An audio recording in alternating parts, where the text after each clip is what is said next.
Welcome back to my channel. दोस्तों अभी corona virus का सिचुएशन चल रहा, तो काफ़ी सारे आपको फ़ोन आते होंगे हेल्थ इंश्योरेंस के बारे में।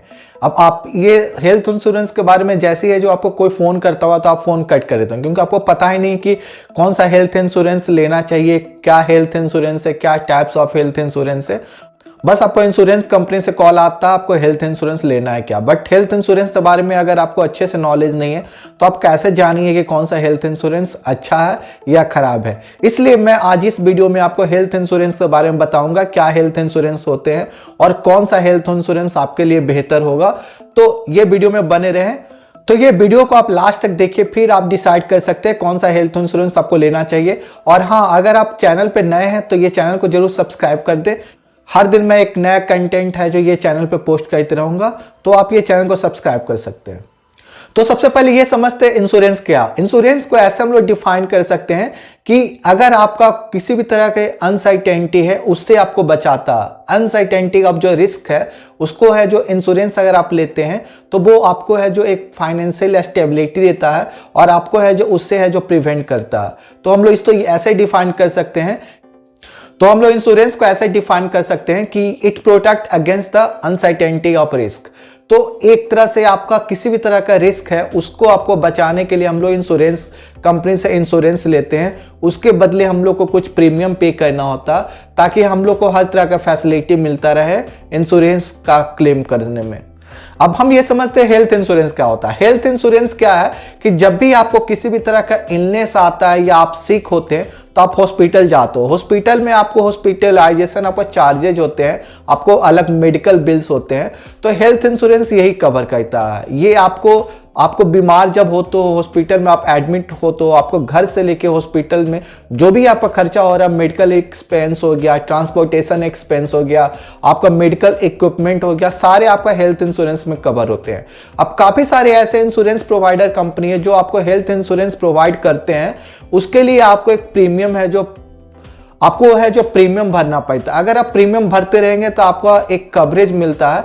आपको किसी भी तरह का कोई भी है जो फिर इशू आता है, आपको ये एक टेन्योर, मान लीजिए आप 1 साल के लिए आप हेल्थ इंश्योरेंस ले रहे हो, तो 1 साल के अंतर्गत आपको किसी भी तरह का कोई भी बीमारी आता है तो आप हेल्थ इंश्योरेंस के अंडर में है जो वो कवर अगर है, आपको बताया गया कि ये आपका ये डिजीज है, ये आपका इलनेस है, ये कवर करता है ये मेरे हेल्थ इंश्योरेंस में, तो वो उस तरह का जो है आपको हर तरह का आपका जो बिल जो होता है वो आपका बिल का सारा आपका रीएम्बर्स हो जाएगा।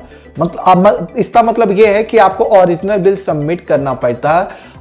इसका मतलब ये है कि जब आपका ट्रीटमेंट चलता है, ट्रीटमेंट सारा कुछ कंप्लीट हो जाने के बाद जो भी आपका बिल आता है उसका ओरिजिनल बिल्स आपको इंश्योरेंस प्रोवाइडर कंपनी को सबमिट करना होता है। फिर वो आपका बिल को रीएम्बर्स करते हैं, आपको वो पैसा वापस लौटा देते हैं। अब हम ये देखते हैं कि हेल्थ इंश्योरेंस का कितना टाइप्स है। तो हेल्थ इंश्योरेंस का जो 2 टाइप्स होते हैं, पहला एक होता है मेडिक्लेम और दूसरा आपका होता है critical illness insurance plan. Mediclaim का जो प्लान आता है उसको हम लोग हॉस्पिटलाइजेशन में प्लान करते हैं। इसमें क्या होता है कि जैसा मैंने आपको पहले बताया कि आपका प्री एंड पोस्ट हॉस्पिटलाइजेशन जो भी आपका बिल आता है हॉस्पिटल में एडमिट होने से पहले और हॉस्पिटल में एडमिट होने के बाद, अगर आप घर पे डिस्चार्ज हो जाते हैं, हॉस्पिटल से डिस्चार्ज होते हैं, आप घर चले जाते हैं, इस दौरान आपको किसी भी तरह का कोई भी एक्सपेंस आता है, medical expense, medical equipment, doctor consultation charge, medical bill, हर तरह का जो आपका एक्सपेंस है रिलेटेड टू आपका इलनेस जो आता है हॉस्पिटलाइजेशन एक्सपेंस, वो आपको मेडिक्लेम एक्सपेंस के दौरान आता है। तो आप मेडिक्लेम प्लान में ये सारा कुछ कवर हो जाता है। अब यहाँ पे क्वेश्चन ये उठता है कि आपका कितना का मतलब आपको कवरेज होगा। अब जैसे कि आपका हॉस्पिटलाइजेशन पूरा बिल आपका 5 लाख आ गया 1 साल का, लेकिन आपका कवरेज है 4 लाख का ही 1 साल का, तो 1 लाख है जो वो आपको पेमेंट करना होगा, क्योंकि आपका हेल्थ इंश्योरेंस का जो कवरेज था 4 लाख था। तो कोई भी इंश्योरेंस प्रोवाइडर कंपनी है वो आपको 4 लाख का आपको इंश्योरेंस है आपको किए, तो 4 लाख का आप इंश्योरेंस क्लेम कर सकते हो। 1 लाख आपको अपने पॉकेट से ही है जो देना पड़ता है। दूसरा में आपको आता है critical illness insurance plan. Critical illness insurance plan में ये होता है कि आपको 34 क्रिटिकल इलनेस डिजीज होता है। अगर उस तरह का आपको डिजीज आता है तो उसका भी है जो आपका जो भी हॉस्पिटलाइजेशन चार्जेज है वो आपको है जो इंश्योरेंस कंपनी प्रोवाइड करती है। जैसे कि आपको डायबिटीज हो गया, आपको पैरालिसिस हो गया, आपको स्पाइनल कॉर्ड का ऑपरेशन हो रहा, या आपका किसी भी तरह का कैंसर ये है, तो आपको वो सारे आपका क्रिटिकल इलनेस डिजीज में आते हैं, तो वो आपका क्रिटिकल इलनेस इंश्योरेंस प्लान में वो कवर होता है। हम लोग ये देखते हैं कि हम लोग कैसे सेलेक्ट करेंगे कि कौन सा हेल्थ इंश्योरेंस अच्छा है या खराब है। तो how to choose health insurance जो कि परफेक्टली फिट है आपके लिए और आपके फैमिली के लिए। 7 स्टेप्स जिसमें भी ये जो लागू होता वो आपको हेल्थ इंश्योरेंस अच्छा कंपनी है। जैसे कि अगर आप टाटा AIG के ले रहे हैं, चाहे HDFC इर्गो का ले रहे हैं, चाहे आप ICICI लोम्बार्ड का ले रहे हैं, ICICI इफ्को टोक्यो, फिर आपको इफ्को टोक्यो का ले रहे हैं, ये सब जो आपका इंश्योरेंस कंपनी है, ये इंश्योरेंस कंपनी में आप ये देखिए कि 7 जो मैं आपको स्टेप्स बताऊं, ये 7 स्टेप्स फॉलो हो रहा कि नहीं। अगर ये 7 स्टेप्स फॉलो हो रहा तो आप ये 4-5 में जो इंश्योरेंस कंपनी में बताया उस इंश्योरेंस कंपनी में से आप ये देख लीजिए आपके लिए कौन सा सूटेबल हेल्थ इंश्योरेंस है। उसके बाद आप डिसाइड करके वो हेल्थ इंश्योरेंस को आप ले सकते हो। देखिए अभी के टाइम में हेल्थ इंश्योरेंस बहुत इंपॉर्टेंट है। जिस तरह से आप देख रहे हैं कि अर्ली एज में ही सबको जो डिजीज हो जा रहे हैं, अर्ली एज में हेल्थ प्रॉब्लम शुरू हो जा रहे हैं, तो उसके लिए अगर आप कम उम्र में ही हेल्थ इंश्योरेंस लेते हैं तो आपको कम प्रीमियम लगता है। अगर मान लीजिए आप 20 ईयर्स पे हेल्थ इंश्योरेंस ले रहे हो तो आपको प्रीमियम कम जाएगा। अगर वही आप 35 ईयर्स में हेल्थ इंश्योरेंस ले रहे हो तो आपको ज़्यादा से ज़्यादा प्रीमियम है जो पे करना होता है। मतलब ये डायरेक्टली प्रोपोर्शनल है, मतलब जितना कम एज है उतना ही कम आपको प्रीमियम देना पड़ेगा। जितना ज़्यादा अगर आपका एज है उतना ही ज़्यादा आपको प्रीमियम है जो पे करना होता है। तो हेल्थ इंश्योरेंस तभी सही रहता है जब आप कम उम्र में हेल्थ इंश्योरेंस लेते हैं, क्योंकि ये बहुत ज़्यादा इंपॉर्टेंट है। खास करके ओमिक्रॉन आ रहा, कोविड वेरिएंट आ रहा, डेल्टा वेरिएंट आता है, इसमें अगर आप हॉस्पिटल में एडमिट भी हो जाते हो तो 2-3 लाख आपको 1 वीक में कंप्लीट खत्म हो जाते हैं। लेकिन अगर आपके पास हेल्थ इंश्योरेंस रहता और आपका नॉर्मल ये डिजीज है जो आपका हेल्थ इंश्योरेंस में कवर हो जा रहा, तो आपका सारा जो पैसा जो भी हॉस्पिटलाइजेशन एक्सपेंस है वो आपका इंश्योरेंस कंपनी प्रोवाइड करती है।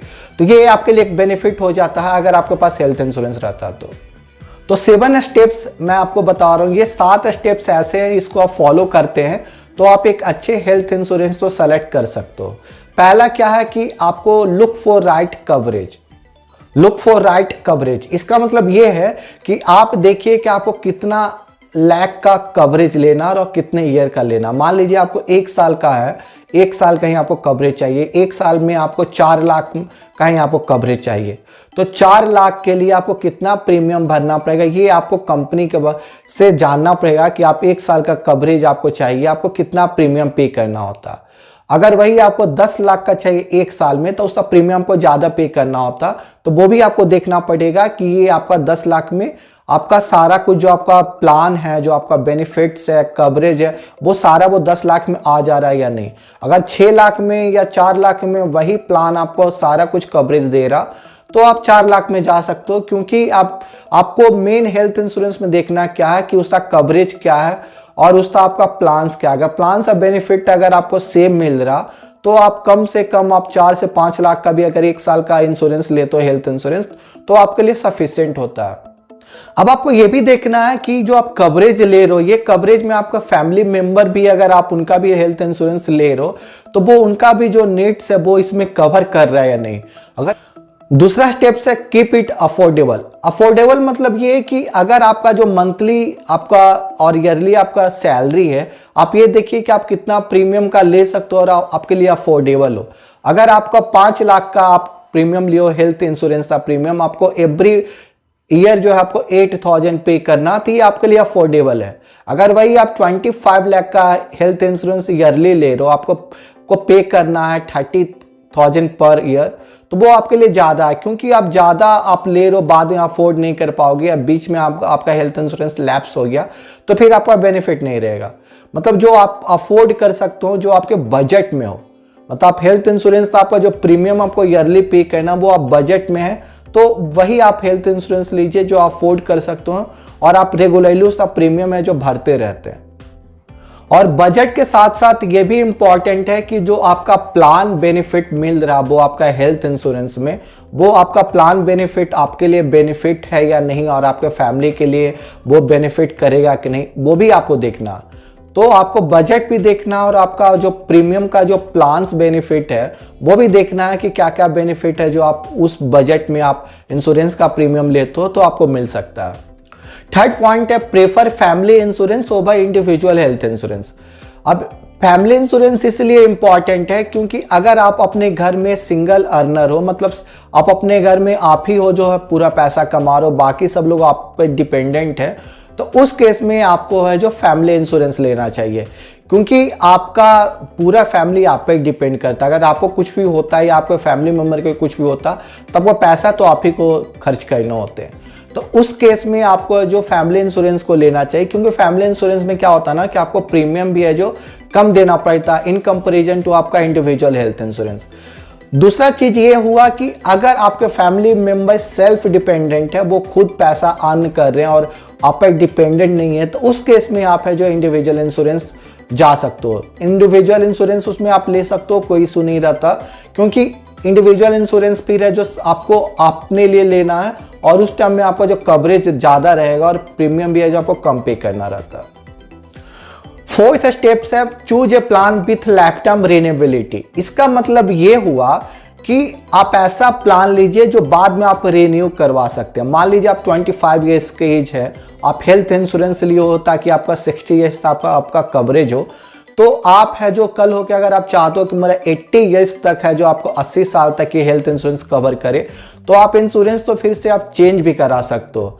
क्योंकि अगर आप 25-30 ईयर्स में अगर आप 60 ईयर्स को 80 ईयर्स में कन्वर्ट करते हो तो आपको कम प्रीमियम पे करना रहेगा।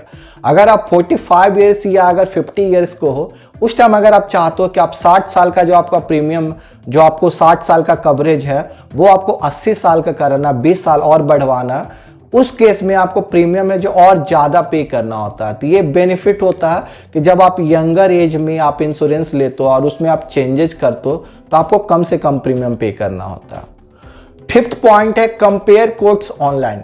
अब देखिए अभी आपका इंटरनेट मार्केटिंग बहुत ज़्यादा फेमस है, ऊपर से जब से जियो का आया है हम सबके पास आपका ऑनलाइन इंटरनेट का एक्सेस इजीली अवेलेबल है।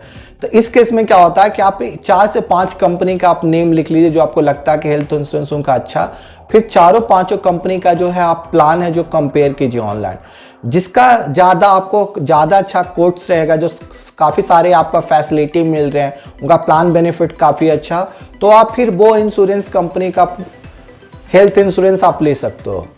तो ये बहुत ज़्यादा इंपॉर्टेंट है कि आप इंश्योरेंस का जो आपका कवरेज है, हेल्थ इंश्योरेंस का आपका कोट है, वो आप कंपेयर कीजिए, फिर आप डिसाइड कर लिए कि कौन सा आपका हेल्थ इंश्योरेंस लेना चाहिए। 6 में आपका network hospital coverage. Health insurance में ये एक प्लस पॉइंट होता है कि उनका काफ़ी सारे आपका हॉस्पिटल से टाई अप रहता है। तो अगर आप एक दिल्ली में रहते हो, अगर आपको कल हो के केरला में आपका ऑपरेशन करवाना है, तो अगर आप वो इंश्योरेंस कंपनी का हॉस्पिटल है से उनका टाइप है केरला में भी, तो आपको वही पैसा में आपको केरला में भी आपका ट्रीटमेंट हो जाएगा। उसी तरह अगर आपका मुंबई में, दिल्ली में, गुड़गांव में, कहीं जगह आपको इंडिया में हर जगह ज़्यादा से ज़्यादा उनका हॉस्पिटल का नेटवर्क रहता है। तो इसमें बेनिफिट होता है कि आपको कहीं भी, आप कोई भी सिटी में अगर आप जाते हो इंडिया में, उनका हॉस्पिटल अगर आपका वहाँ पर अवेलेबल है तो वहाँ पर आप अपना ट्रीटमेंट करवा सकते हो। और आपको ये भी देखना होता है कि उनका जो नेटवर्क का हॉस्पिटल है उसमें आपका बेटर हॉस्पिटल है या नहीं है। अब एक ऐसा हेल्थ इंश्योरेंस कंपनी है जिनके अंडर में 500 हॉस्पिटल कवर है पूरे इंडिया में, बट उनका हॉस्पिटल में आपका डॉक्टर है जो उनका हॉस्पिटल का फैसिलिटी वो अच्छे नहीं है। और उसी तरह एक आपका इंश्योरेंस कंपनी जिनके अंदर मात्र 300 ही हॉस्पिटल है, लेकिन सारे हॉस्पिटल में बेटर डॉक्टर हैं और अच्छे आपका हॉस्पिटल है। उस केस में जो इंश्योरेंस कंपनी का जो 300 हॉस्पिटल का टैप है, आप उसी में जाना पसंद करो, क्योंकि उनका हॉस्पिटल अच्छा और डॉक्टर भी बहुत अच्छे हैं। तो आपको ये चेक करना होगा कि जो आपका हॉस्पिटल का उनका नेटवर्क है वो आपका अच्छा होना चाहिए और उनका जो फैसिलिटी भी है वो भी बहुत अच्छा होना चाहिए, ताकि आपको कल होकर ट्रीटमेंट में किसी भी तरह का कोई प्रॉब्लम ना आए।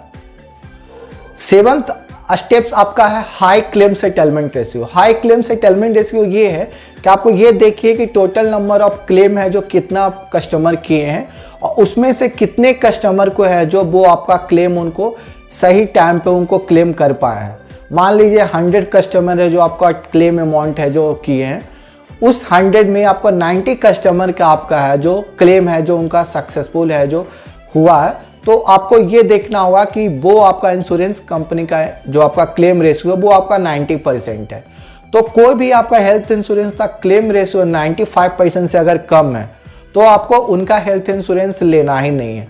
जिनका क्लेम रेशियो 95% से ज़्यादा, उसी केस में आप वो हेल्थ इंश्योरेंस ले सकते हैं क्योंकि उनका क्लेम रेशियो ज़्यादा है। और अगर कल हो कि आपको ट्रीटमेंट है जो ऑन टाइम पे करवाना होगा, तो आपको इतना पता रहेगा कि ये आपका इंश्योरेंस कंपनी है जो ऑन टाइम पे आपका है जो ट्रीटमेंट करवा सकती है।